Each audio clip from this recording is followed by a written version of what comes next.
জাতীয় চক্ষু বিজ্ঞান ইনস্টিটিউটে তুল কালাম জুলাই আন্দোলনে আহত রোগীর স্বজনদের সাথে হাসপাতালের নার্স চিকিৎসক কর্মচারীদের হাতাহাতি হয়েছে। ধাওয়া পাল্টা ধাওয়ায় আহত হন হাসপাতালের স্টাফ সহ কয়েকজন।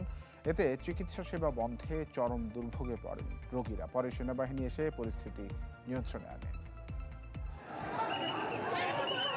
জাতীয় চক্ষু বিজ্ঞান ইনস্টিটিউট দিনভর সাধারণ রোগী আর চিকিৎসাধীন জুলাই আহতদের মুখোমুখি ডাক্তার, নার্স সহ হাসপাতালের স্টাফরা।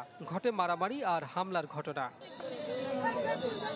পরিস্থিতি নিয়ন্ত্রণে অ্যাকশনে যায় পুলিশ, র্যাব, সেনাবাহিনী আর কোস্টগার্ড। এরপরও থেমে থেমে উত্তেজনা বিরাজ করে হাসপাতাল প্রাঙ্গণে।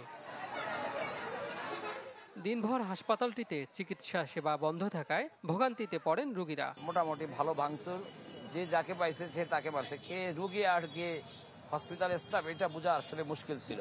মারামারি কেন এই কথা বলতে ডাক্তার কয়েকজন আমাকে ধরলো আর মনে করেন একদম মৌমাছির মতন আসছে আমাকে, মনে করেন আমার মাথা, আমার এই সাইডটা আমার একদম শেষ করে দিছে।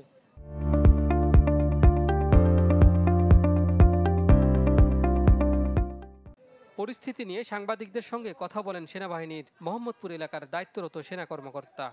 আসার পরে যখন দেখি যে এখানে একটা দুই গ্রুপের মধ্যে একটা মারামারি হচ্ছে, তো এই মারামারিটা নিবৃত্ত করার জন্য আমাদেরকে দুই পার্টিকেই সরিয়ে দেওয়া হয়েছে, নিরাপদ জায়গায় সেফ ডিস্টেন্সে তাদেরকে দেওয়া হয়েছে। এদিকে আহতদের ওপর হামলার ঘটনায় কড়া প্রতিবাদ জানান জুলাই শহীদ স্মৃতি ফাউন্ডেশনের প্রধান নির্বাহী। আর চিকিৎসায় অসন্তোষের অভিযোগ এনে সংবাদ সম্মেলন করে জুলাই আন্দোলনের আহতরা।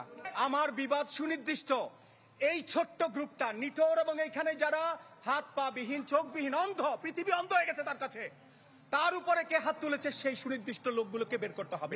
এই হাসপাতাল সহ, পঙ্গু হাসপাতাল সহ বাংলাদেশের অনেক হাসপাতালগুলোতে ট্রিটমেন্ট নিচ্ছি।